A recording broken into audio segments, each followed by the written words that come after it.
Hey Ultra Gamers, it's me, the guy who makes videos very inconsistently. I built okay. For my birthday I ordered a bunch of miniature kits, all sci-fi, which I didn't have much of.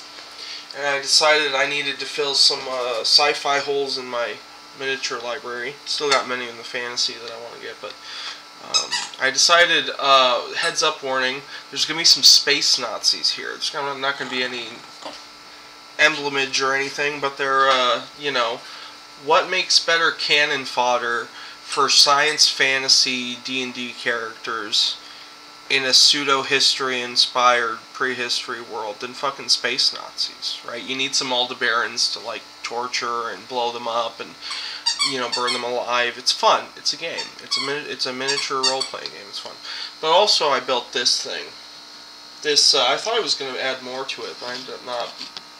It's, cheap toy Jeep thingy.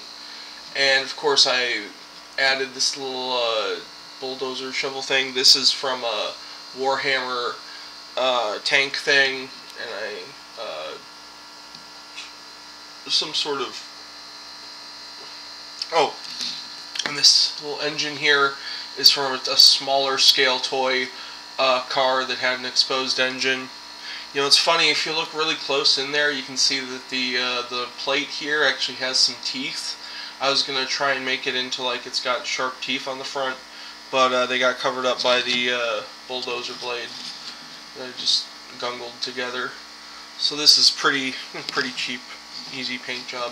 I should probably pick out some of the details on the car itself with black, but I got literally all of this done in like a few hours today. So this was speed paint for me. So here are some other things I got for my birthday. My father bought me these. These are some alien miniatures by, I believe, Alien, like the movie, from, oh god, who was it? Gale Force 9, I believe.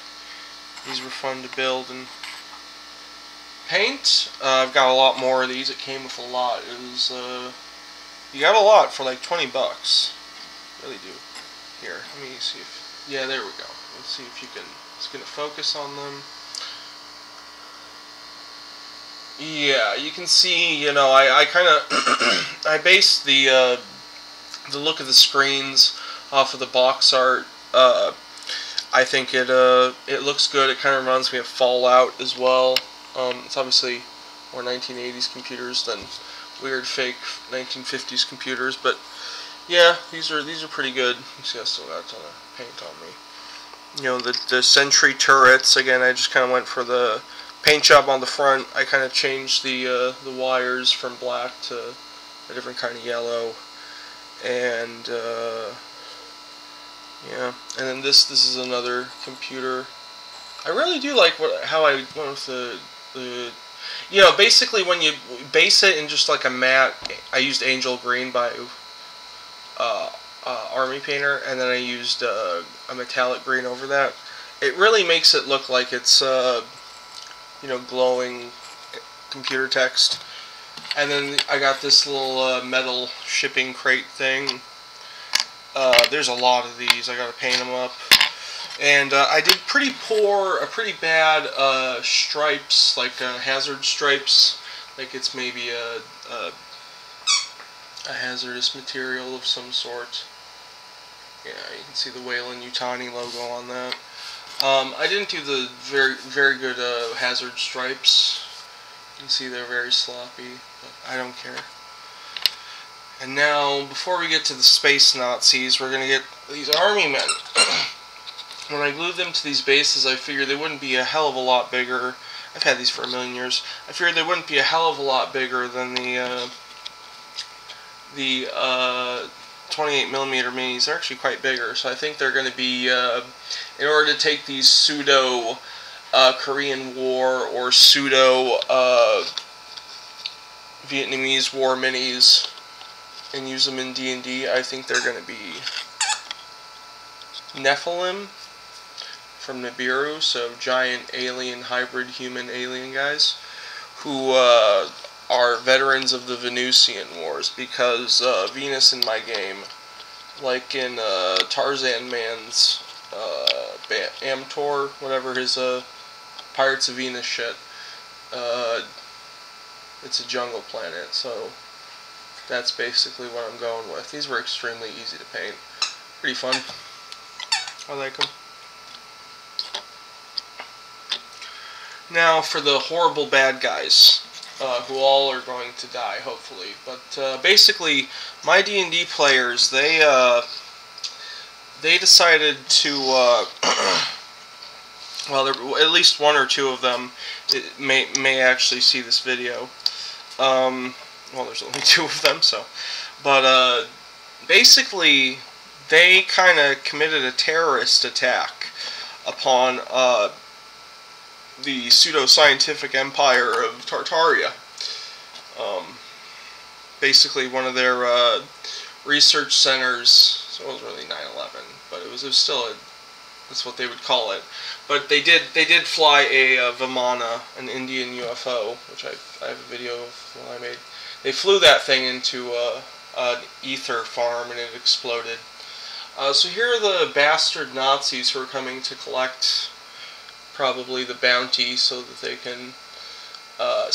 These are kit bashes. Now these guys on the left in this power armor looking stuff, they are not kit bashes, but the three on the right and the other two that are similar to those guys on the show. Basically, these guys have the shoulder pads and the helmets from the what are they called? The Eisenekrn stormtroopers from War Games Atlantic, and then these guys have the torsos and arms from Stargrave Scavengers, and these guys are just the stormtroopers. But I decided to go full space Nazi with them, because, you know, they're literally supposed to be space Nazis. Because, you know, great bad guy, right? You just shoot him, you don't feel bad. You're like, hell yeah, I killed that guy. You don't feel bad about it. You're like, good. I'm glad he's dead.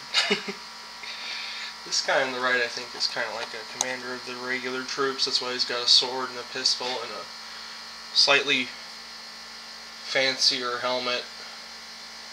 You know, you can see they've even got kind of potato masher grenades. I forget what those are called.